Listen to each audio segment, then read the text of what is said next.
Disney unveils their first plus-size heroine in emotional film about body dysmorphia. Disney have created their first plus-size protagonist for a powerful short film about body dysmorphia. In the company's 45-year history of making movies, plus-size characters have only ever featured in the roles of villains or extras. Is that true?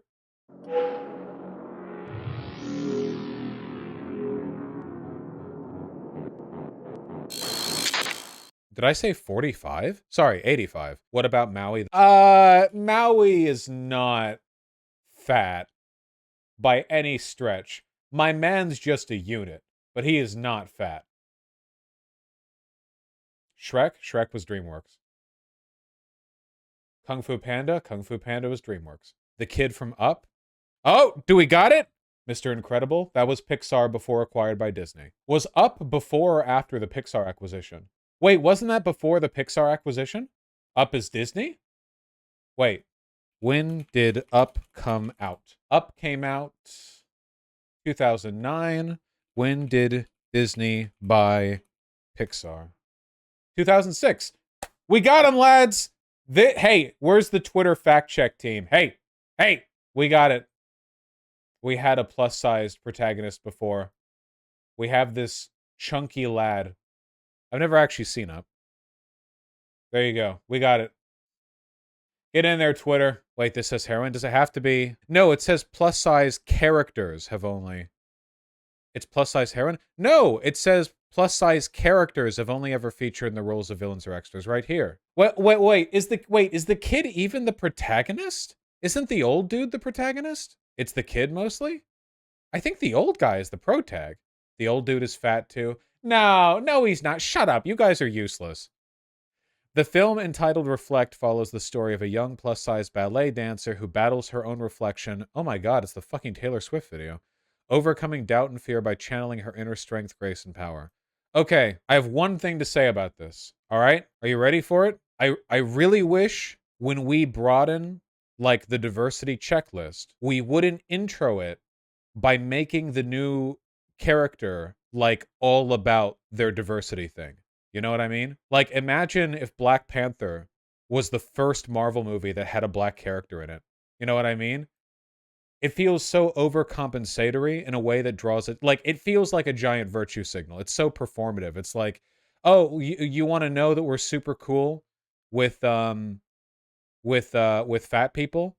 Well, we're gonna show you with a short film. Oh no, not one of our main box office. No. Oh no. We weren't going to have a fat protagonist for one of our main films, you know, the ones that we actually make money off of. No, it's going to be in one of our short films, like the kind that plays before the main film, you know, so you can see how progressive and diverse we are and how accepting we are of people of different body types. They already did. What about Turning Red? I don't think that's like a fat protagonist. The Volcano one had fat characters. The Volcano one was cute. Short girl from Turning Red. I don't. First of all, that she's not the protagonist. The protagonist is this one. And second of all, like they're kids. I don't really know if that counts as like being fat because you're like a kid, right? Like you, the panda was fat. The panda is a panda. It's a panda. It's not a fat character. It's a panda. Okay, shut up. Jesus Christ. Technically, red pandas aren't pandas. Thank you for your input. Is everyone beyond the protag considered merely an extra? They're talking about the protag. I mean, that's what they're referring to.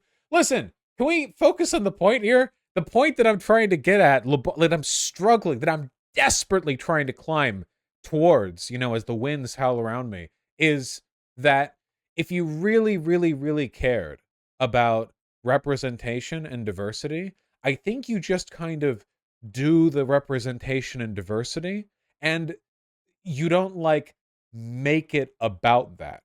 You know what I mean? Like I like, again, I want to be clear. I don't have an issue with media that focuses on issues of race or gender or whatever, or like being fat. It's more like so much of this feels really cynical, right? Because first of all, they're like promoting it as how progressive it is. Second of all, it's a short film, which means, you know, there's nothing gained, nothing lost. Uh, and third of all, you know, man, if you really wanted to do something for like the representation of fat people, have a fat lady as a protag in a proper feature film and just let that be a thing, you know? You understand what I mean? Everyone was fat in Wall-E. Yes, that's true. You mean that people should write a character first, then draw them fat? No, I want. How do I? Okay, have you guys ever seen the original Star Trek? The original. Okay, I've talked about this before. The original Star Trek with Captain James T. Kirk. All right, had a communications officer. All right, and her name was Lieutenant Uhura. Where the fuck is a good photo of the bridge? At the time that the original Star Trek series aired, there were very few roles for black people in television that were not like as the mammy archetype, you know? Like if you were especially a black woman who wanted to who wanted to be on television, you know, you could be like a maid, you could be like a caretaker. You could be like a babysitter. You could be like a nanny. You know, like that. Those were your roles. And then Star Trek came out, and there's a black woman as a ranking officer in this like hyper futuristic starship, alongside a Russian and even more despicably a Scot. And the and look, I guess right. Now, Uhura's role was considered so quintessential to to black representation at the time that Martin Luther King Jr. wrote her. See, Uhura was frustrated with some elements of the work that she did because obviously it's not like she didn't still face racism. She did. And Dr. Martin Luther King Jr. wrote to her and he was like, Matt, you gotta stay there. You're like incredibly important. You have to stay. Oh, they met face to face? I thought they just wrote letters. I didn't realize that. That's crazy. That is just remarkable. I don't believe there are any photos of them together, but yeah. Nichelle Nichols remembers Dr. King. She shares her fondest memories of the civil rights leader. Every day is a good day to celebrate Star Trek's Nichelle Nichols, the legend who first embodied Nyota Uhura, but it feels doubly appropriate to do so now. Not only is March the Women's Month, Dr. Martin Luther King joined the march 2 days later, and after nearly 2 years after that, Dr. King famously convinced Nichols, who sought the greener pastures and greater challenges of Broadway, to rescind her resignation letter that she'd given to Star Trek creator Gene Roddenberry. So her participation in Star Trek was so critical that Dr. Martin Luther King Jr. personally tried to talk her out of quitting. I mean, this is like, yeah, she's a legend. And here's the thing, okay? Her role on Star Trek was not about her being black. In fact, I think it came up basically 0 times. Like, I don't even think in Star Trek they don't talk about race, not human races at least. She was just the communication officer. That was her job. Now, obviously, there was still subtext. The subtext was most notably, I guess, addressed by the sort of meta community when Kirk and Uhura had the very first interracial kiss on American television. You're just going to have to ignore the fact that Kirk is dressed like some kind of Caesarian Neanderthal here. But they had the very first interracial kiss on television. You know, it's a whole thing. Star Trek's a wacky show. It was very, very, very important. And whoo boy, did they get death threats. Oh my God. Can you imagine in the 1960s, the kinds of letters they would have got? Early 70s, I think, by this point. The kinds of letters they would have gotten. Oh my God. Just Mississippi banned the episode. Yeah. Like, they were like banning episodes. It was like a whole thing. And the point that I'm trying to get at here, I guess, is that like, I don't have an issue with stories told by black people about black experiences or anything like that. Fat people, fat experience. I don't have an issue with any of that. But I feel the most enduring testaments to progressive inclusivity in media have always been the like, no, this character is a black woman. This character is a gay man. Deal with it. You know, like we're going to make this product. We're going to make this media and these characters will be here. And that is just the new normal. That is the critical point. It's the new normal. It's not some special, like, some special story about, like, body dysmorphia and fat phobia. It's not a special story about race relations or anything. No, this is just life now. Whether you're watching fantasy, sci-fi, drama, thriller, horror, there will be black people. There will be Hispanic people. There will be gay people. There will be Asian people. There will be people of all color and creed, and that is the new normal. It's not cordoned off into some special selective, this is for minorities media. This is for everyone now, and that is what you're going to have to get used to. To me, that's always been, it's not the only way of doing it. I'm not saying that it's always bad to do it other ways. I'm not saying that this right here will be bad. I'm not. I'm just saying that to me is like that's what sticks it with me. That to me that's the hope. Because at the end of the day, the hope always is, right? That diversity stops even being referred to as such, right? Nobody ever refers to a bag of Skittles as being diverse. You just expect it to have different colors. You make note of it if there's only all of one color.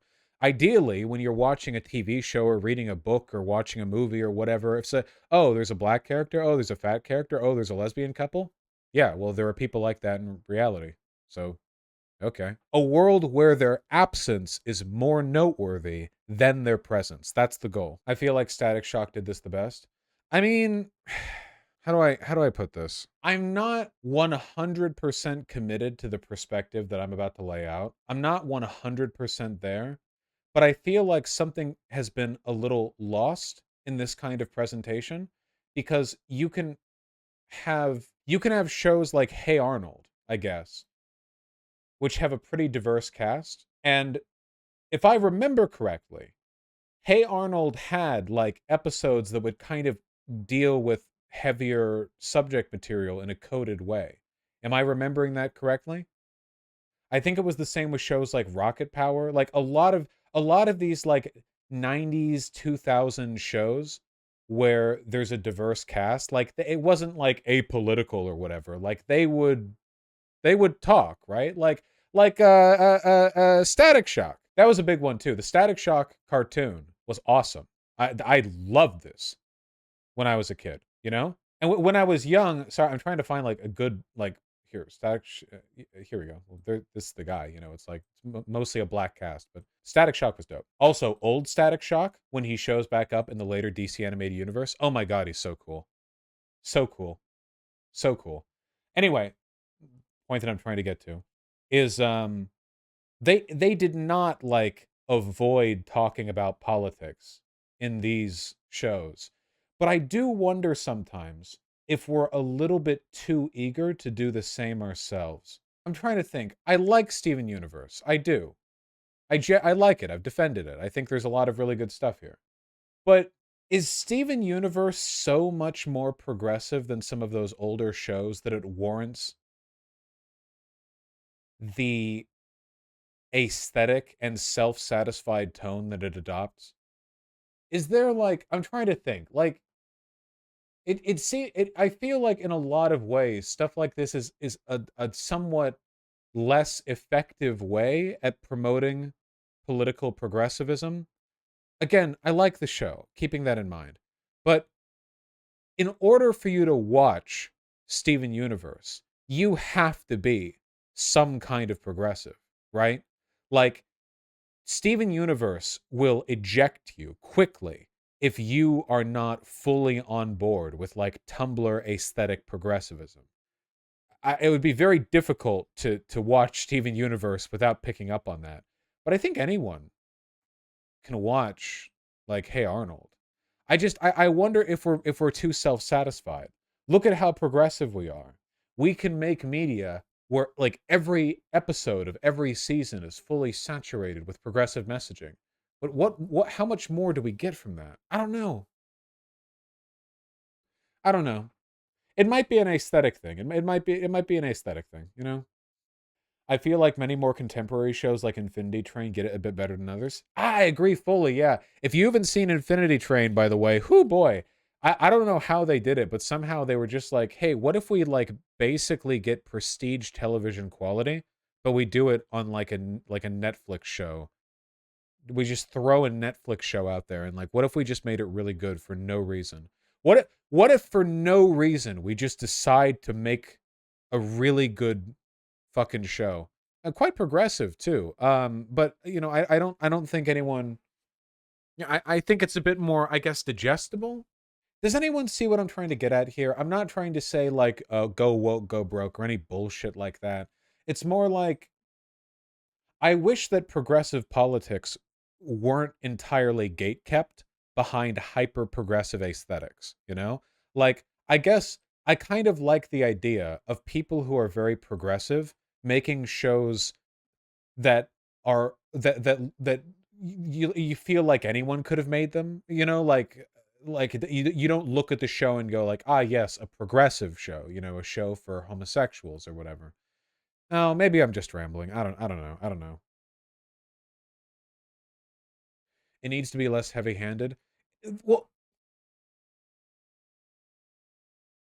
if the central conceit of Steven Universe was to be more open and understanding of gender and sexuality, which, let's be fair, that is the conceit of the show, right? Like, overwhelmingly, that is the thing that Steven Universe is gunning for with every element of its presentation, you know?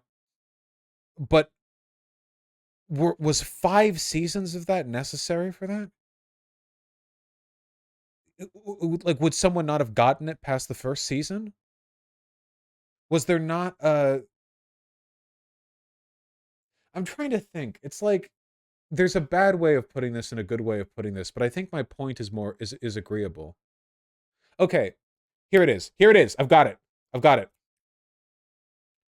If the goal of progressive media is to instill progressive virtues in its audience. Not the only goal, but that has to be a goal, right? Like, I hope so, right? Like, if you're going to make a piece of media that's progressive, I would hope that you would reaffirm it in people who are watching who are progressive and try to instill those values in people who haven't had it. So if the goal is to instill those progressive values, I feel like overcommitting either aesthetically or tonally to a given value can make it so that you're getting diminishing returns at best, and at worst you're being counterproductive, where you're going so heavy-handed on a given point where everyone who already agrees with you is just like, okay, like, they agree with you, you know, but people who might have otherwise been sort of pulled in by a lighter touch are now being rejected by what is so bold-facedly an attempt to sort of instill progressive values in them that it becomes kind of off-putting. This is exactly why we need both. Yeah, I guess so. Yeah, maybe. Maybe. Maybe. Maybe. Yeah, maybe. Maybe. Yeah, maybe. All right, let's catch up with donos, huh? Yeah. Just Addles, thank you for the $5. I have not read any. Sake, thank you for the $10. You'll get your OKBV when I say so, god damn it. I can see you try to phrase this in a way that isn't misinterpreted, lol, I get it. Look, again, I want to be clear. I liked Steven Universe. I like progressive media. I like it when media has like very progressive theming. I just I feel like it's the equivalent of being a girl and going to the store to buy tampons, and the tampons are all pink, the boxes are, and it's like for her flow, and then it has like flowers on it, and I feel patronized too. You know what I mean? Like, I'm already here for the product. You don't need to fucking patronize at me while I'm here. Thank you. You know, like, I like, as a homosexual, I like seeing gay people in media. I don't need like every gay piece of media to be stamped with like the frilly gay stamp where it's like, yeah, oh, you want gays in your media, you want homosexuals, huh? Well, here you go. Everyone will be gay, everyone will be trans, everyone will talk like they're in a Tumblr thread, and they're like, they're like getting an epic rebut that'll get screenshotted and posted on Twitter and get 80,000 likes and retweets. Like, everyone is going to talk in references that will be outdated in 3 years, you know? And it's like, no, I didn't want that. I just didn't. Okay, you know? Hey, can you give me an all ages cartoon that has like cool shonen battle powers and space magic, and also it's progressive about gender and sexuality. And then like like Rebecca Sugar and the Steven Universe producers are like bringing out the biggest stamp of them all for Steven Universe. They've got like the two of them are carrying overarm like a tree trunk size stamp that they're like, you want progressive theming in your shonen all ages anime, do you? And they just they just like make it the gayest thing ever. I've seen Over the Garden Wall. I don't know, correct? That's complicated. Like how Metal Gear Rising Revengeance is very anti-fascist, but everyone loves it anyway. Well, unfortunately, fascists can't tell when they're being made fun of, so. Sake at $10. Thank you. Vosh, what are you talking about? The core conceit of Steven Universe was to destigmatize the term illegal aliens. This is why you have such trash media analysis. True! Sop top of the 5. Thank you. The fat liberation people are some of the strangest people on the left saying things that is just straight up false. Well, people say stuff that's straight up false on the left all the time. I want to be clear, by the way. No matter how you might feel about like some of the body positivity types, like being body positive is the objectively right stance. If you aren't, then you're wrong, morally and empirically. There is literally no benefit, interpersonally, socially, health-wise, to promoting like self-hate and insecurity in fat people. There's just none. Insofar as body positivity means the ability to love and appreciate yourself and see the value in your own health at any size, then that is an objectively positive thing to be. Like, there's no argument against that, outside of some weird moralistic obsession with punishing fat people for daring to be fat.